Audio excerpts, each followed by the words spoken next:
Welcome to a new edition of the Neon Jazz Interview Series with Denver-based Trumpeter and Cornetist Ron Miles and jazz saxophonist Keith Oxman of the group The Jazzworms.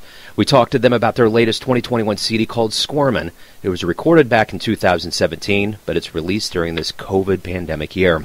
More than 30 years after the release of their acclaimed debut album, this quintet is back and joined by a stellar group of musicians. They open up about this, the band, and so much more. Enjoy. The sun is shining here in Kansas City for the first time in a week. Ah, that's nice. That's nice. Yeah, it certainly is. Gentlemen, thank you for taking some time out. I really enjoyed the Jazzworms CD, so thanks for taking some time out. Sure. Thanks for listening. Yeah, absolutely. So, I guess before we actually get into this release, let's do this first. And I know Keith and I talked, Ron, we've talked. It's been a strange year. There's so many things that have happened that happen very fast. What does it mean to release an album at this particular point, And I know you all have had material that's come out during the pandemic, but for this collective and just in general, releasing an album during this very surreal pandemic world of ours, what does it mean? Go ahead. So, first of all, I just want to clarify, the music was recorded long before the pandemic. It was recorded in 2017. I don't know. So all this stuff was prior to the pandemic. For me, I think it's kind of cool that it came out. I mean, I know this has just been a really not a great time for anybody, and to think that maybe this brings some sort of pleasure to somebody is kind of a nice thought for me. That hopefully somebody gets some pleasure out of this during what's been really trying times for all of us. Yeah, I agree with Keith. I think that one of the things is that since we can't go out and hear music live, that recorded music, I think, has a different kind of place in our lives. I mean, it certainly has allowed me to investigate a lot more music and revisit some music that's always given me a lot of comfort and a lot of guidance. I mean, I think I've listened to a Love Supreme every Sunday during the pandemic, I think. I listen to it, of course, but sometimes it'll be a few years, but now revisiting it every Sunday just kind of really just helps me get my mind around a little bit of the world we're living in. And so hopefully, I mean, not that this is of course, I'm not saying that this is a Love Supreme by any stretch, so I'm just saying that hopefully we could at least give some comfort and to our listeners out there. Yeah, and I think that's a great point. Well taken. I think when this all started, I know Keith and I talked about Two Cigarettes in the Dark, and this just began, and we weren't sure where it was going. We were obviously nervous about the direction of things, but it was like, it's a bummer at that point because you're releasing an album that you can't do anything live, and now it's evolved to 2021 where it's like, that's the only almost monopoly that musicians have, is to actually put something physical out for people to listen to. Joe, I think this it was in a way it was a fluke that it came out at this time. I mean, I think all of what we're talking about makes sense, that it gives people things to listen to, and we can't go out and hear live music and all that, but for whatever reasons, this thing got delayed for 3 years, so there was that fluke involved too that helped it come out during this pandemic, as opposed to 2 years before or a year or two before the pandemic. Well, and I kind of chalk that up a little bit to stories I've heard of bands that literally last January 2020, they just so happened to, schedule a time to record a live show without knowing what was going to happen, and then boom, there you go. You got material that you can go off of that's live. So I think there's a lot of these things that I'm starting to get the feeling that a lot of musicians, as much as they like the fact that the world has slowed down or their schedules have slowed down, I think they also like that they can kind of go back and recalibrate existing projects to keep this period kind of at a level of fluidity creatively. Let's get to the Jazzworms essence. How did this all begin? How did you all come together? Keith, I think you know the history so well. I mean, I feel like if I said something, I have a feeling that I would probably leave out so much that you'd have to just say it again anyway. So just go ahead and start. Well, I don't. It's funny. I had an interview yesterday, and I was asked this question by somebody in Denver, and I'm not totally sure. I mean, we all kind of had things going on in groups of two or so, maybe three. Like I know that Andy and Mark go back to the group Rare Silk, which was a vocal group that they both played with. And then Paul and I go back even further. I think I met Paul when he was in high school, so somewhere in the 70s. And Paul and I remember we did some things together. I mean, we were young kids, you know, and Ron wasn't even in the picture then, being, you know, him being the youngest member of the group. And then I met Ron at college. We were in bands together at college, and I don't know exactly how this all happened. We were all kind of playing with each other, but we never got together until we finally did. The five of us got together, and I think we were just wanting to write some music, and we were looking to play stuff other than just standards, although we definitely did some of that. But we were looking to have something that we could call our own, and then we started rehearsing. As I remember, Ron, we were at one point rehearsing like once a week at Mark's house, maybe twice a week. I don't know. We're putting in a lot of time. Mm-hmm. What was the year of the first performance? January of 1985. Okay. January of 85, and I think there was, it was at the Champa Bar, Nick and Paulie Fotinas' Champa Bar.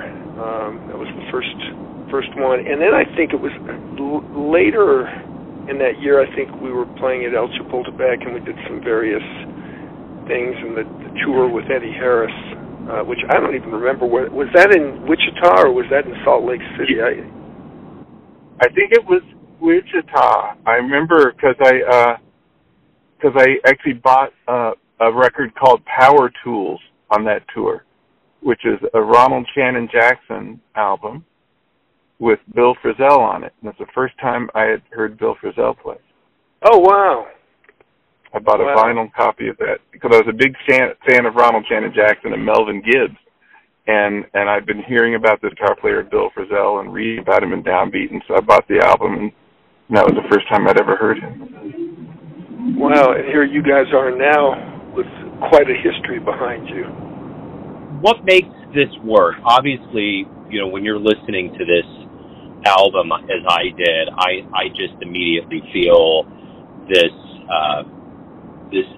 audio wave of really seasoned musicians that are communicating very well, tightly, well done. How does this work? How has this been an organism that's worked so well?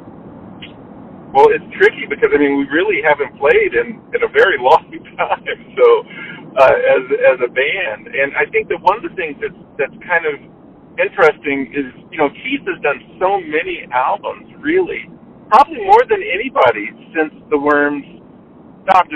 Wouldn't you say so, Keith? Like of your own albums?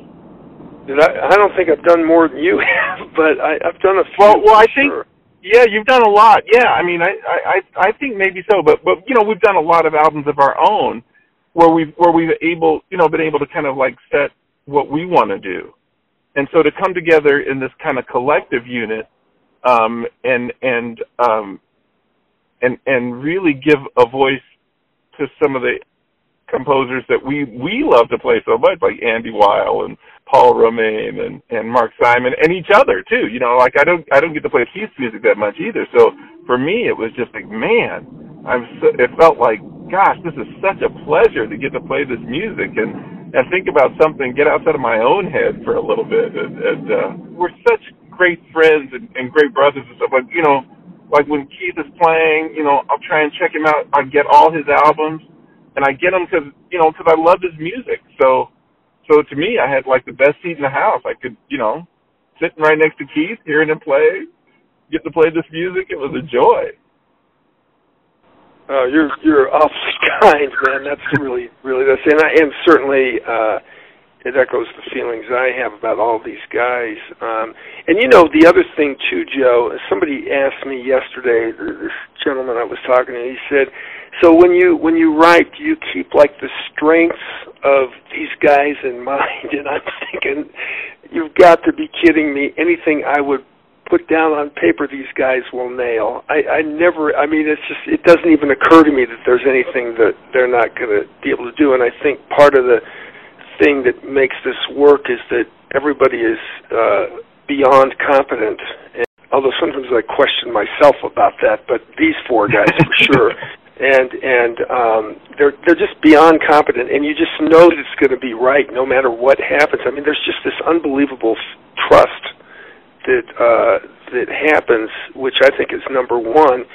And we've all been on bandstands where there's no trust because you just know somebody's going to be dropping beats or somebody's going to play something that just makes no sense.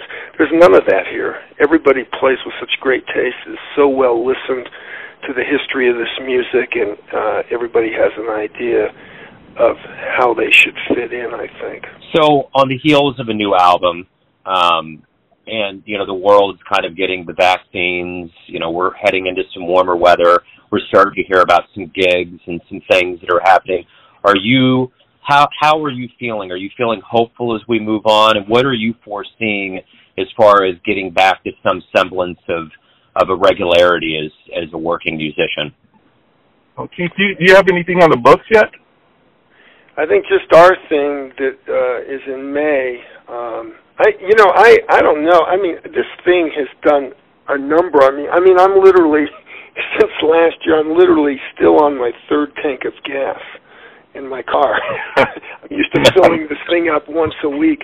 So I haven't really ventured out, and I don't know. It's strange. I think once I get back out, it'll feel fine. But and I am hopeful, and but I've not scheduled anything playing wise at all, and I haven't attempted to. I've had some calls for some things, but I just haven't felt comfortable. But I know we're scheduled for a possible thing with this group in May. So we'll see, but it'd be great to be back into a space where we were. I mean, it would be so great. Yeah, I mean, I've been teaching some students in a combo, and so I've been around some people in the same room playing, which has been great, and just seeing how much they cherish this time together and how much it means to them now, especially having had it been taken away for a bit. And we have this thing in May.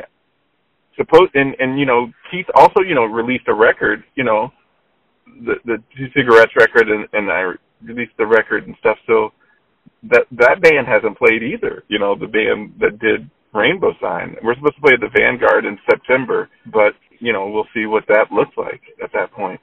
But I think more than anything, I think when we get back together, it's going to take everybody's going to approach it a little bit differently, because this is all communal.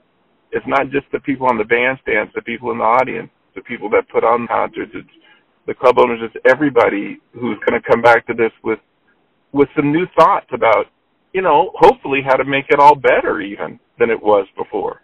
I think that's the thing is when we talked about the record coming out, that's one of the things I also wanted to mention, is that this is our community right now, is recorded music. That's how we're maintaining a sense of community, and to a large degree. And podcasts like this, so thank you for this. I must tell you, Joe, these podcasts have been a lifesaver, brother. So we appreciate that as well. And thank you.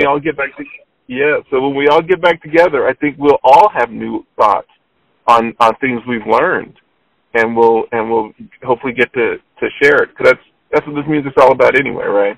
It's about us sharing between each other, on the bandstand and with the listeners and all together. So yeah, I'm optimistic that we will learn some lessons that we don't even know yet how they'll manifest themselves. It's interesting. I keep thinking back to the conversations that we had, and Keith, we had a discussion very early on in this, and we had no idea what was going on. We were very wet behind the ears, and I think about how we've evolved to this point. I got my Johnson & Johnson one-shot Sunday. Woo! All right. Yeah.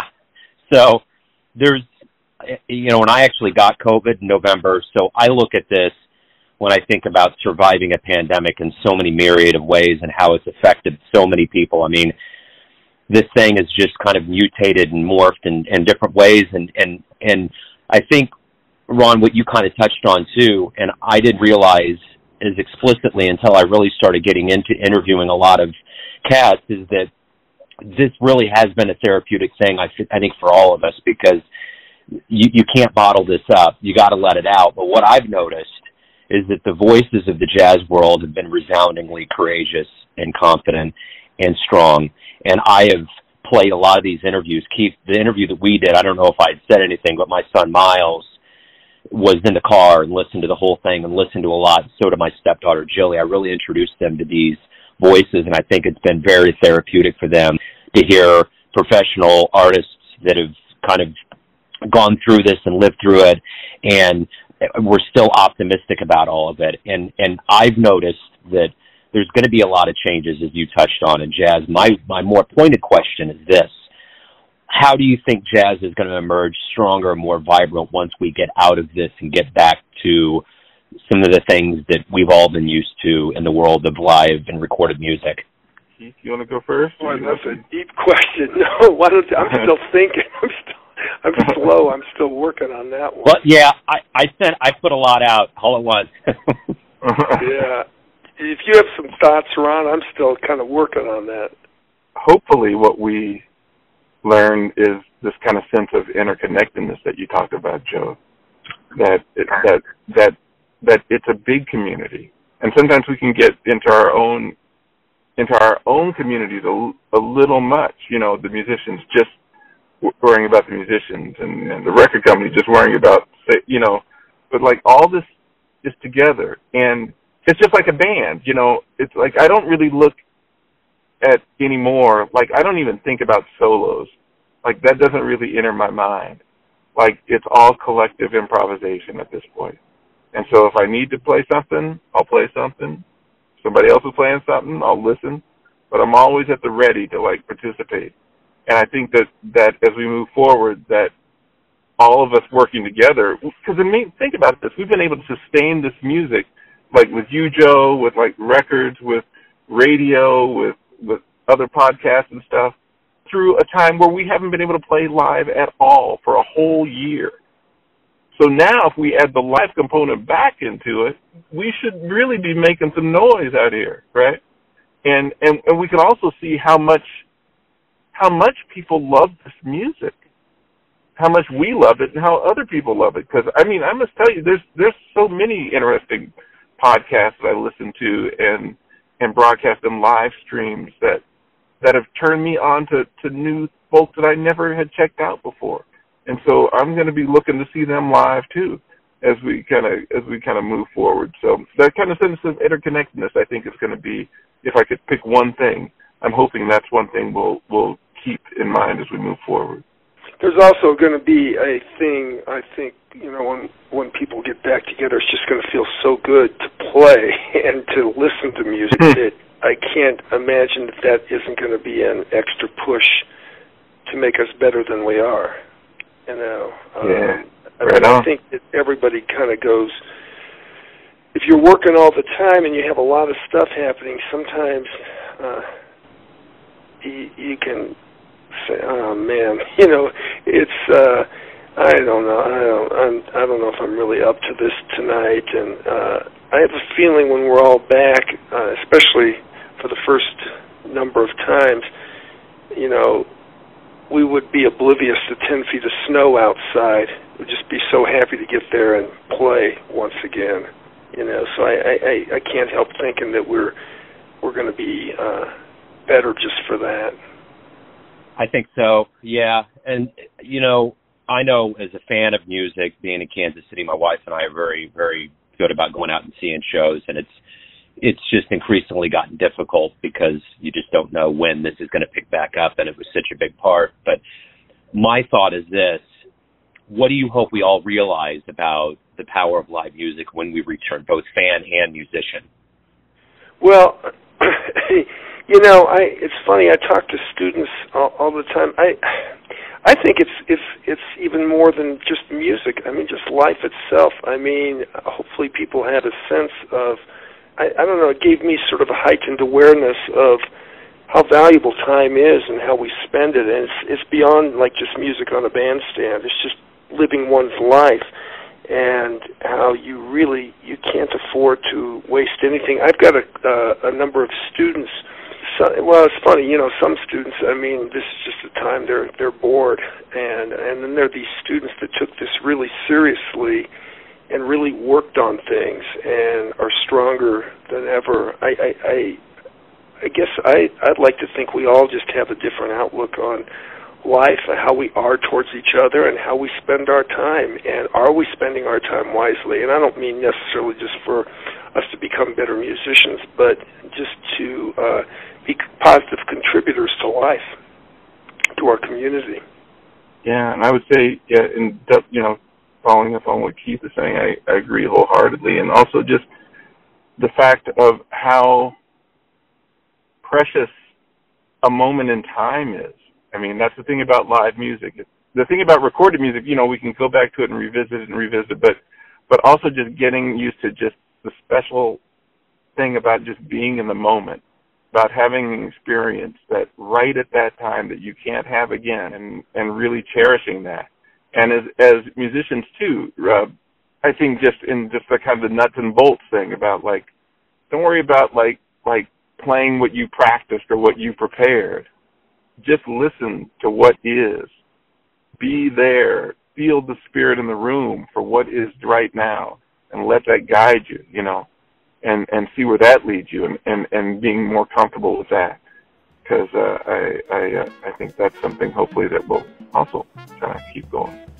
Beautiful. Gentlemen, thank you for opening up. Thank you for taking some time out. Good luck with the album and the return. And hopefully the next time we do talk, it's during a vastly different time, and things hopefully will get back to a good place. Well, hopefully we'll all be in the same room together, right? Yeah, that would be dope. Great. Thank you, Joe. And man, thank you so much for all you're doing out there. Really appreciate it. Yes, Joe. Thanks so much. Yeah. Hey, thank you guys. I'm glad that that the voices are out there. You're already very raw artists, and the fact that you're willing to open up, and I just think it's great, and I appreciate you being open about it. Yeah. Joe, this has been fabulous, man. What fun. Thank you so much. Yeah. You bet. Thank you, guys. It's awesome. All right, you brothers be well. Thanks for listening and tuning in to another Neon Jazz interview, where we give you a bit of insight into the finest cats in Denver, Kansas City, and spots all over the world, giving fans all that jazz. And thanks to Ron and Keith for their time, story, and music. If you want to hear more interviews, go to Famous Interviews with Joe Domino in the iTunes Store. Visit neonjazz at youtube.com, and for everything Neon Jazz all the time, go to the neonjazz.blogspot.com. Until next time, enjoy the jazz, my friends.